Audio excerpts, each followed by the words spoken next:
dijebloskan di kamar ini. Saya ditutupi karung, lalu saya diseret menuju kamar ini.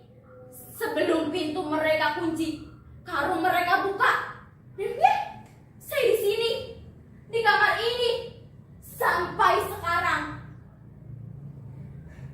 Tapi Mudasir, saya bekerja. Saya bukan pemalas. Saya rajin bekerja. Saya menerima upah karena saya bekerja. Bangun sebelum subuh. Saya membersihkan rumah, menyapu, mengepel. Semua saya bersihkan. Bahkan rumah sebesar ini, saya sendirian di sini.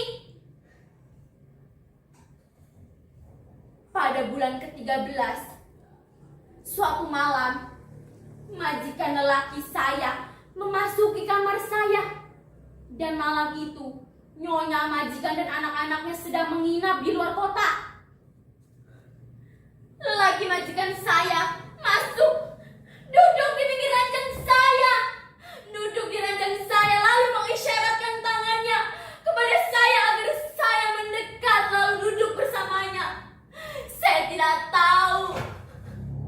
Saya hanya bisa menangis di pojokan. Saya tidak bisa berbuat apa-apa pada malam itu. Lalu naluri saya bilang, ada yang telah menggoda majikan saya malam itu.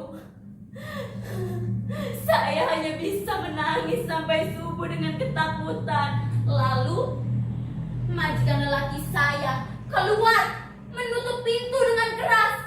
Saya sangat bersyukur. Saya sangat bersyukur malam itu tidak terjadi apa-apa pada saya. Demi Tuhan, saya sangat bersyukur sekali, Mudasir. Saya menolak hajat majikan lelaki saya. Saya mengunci kamar. Lalu saya menangis sampai subuh. Mudasir,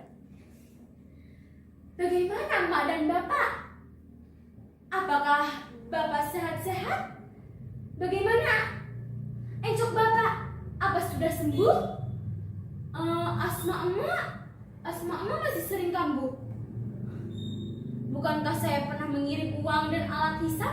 Pakai, jangan ragu.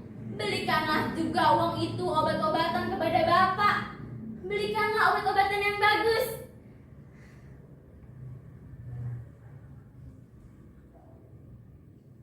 Mudasir, kamu dengar? Ada langkah orang menuju ke sini. Tunggu sebentar. Tunggu sebentar ya Mudasir. Tolong! Hei, tolong saya! Tolong! Ada perempuan di sini. Hei! Hanya lewat begitu saja. Saya diabaikan.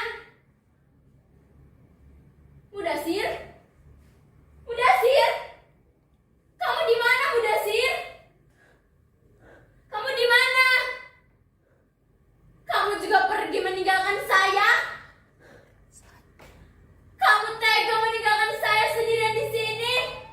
Meninggalkan saya tanpa pesan?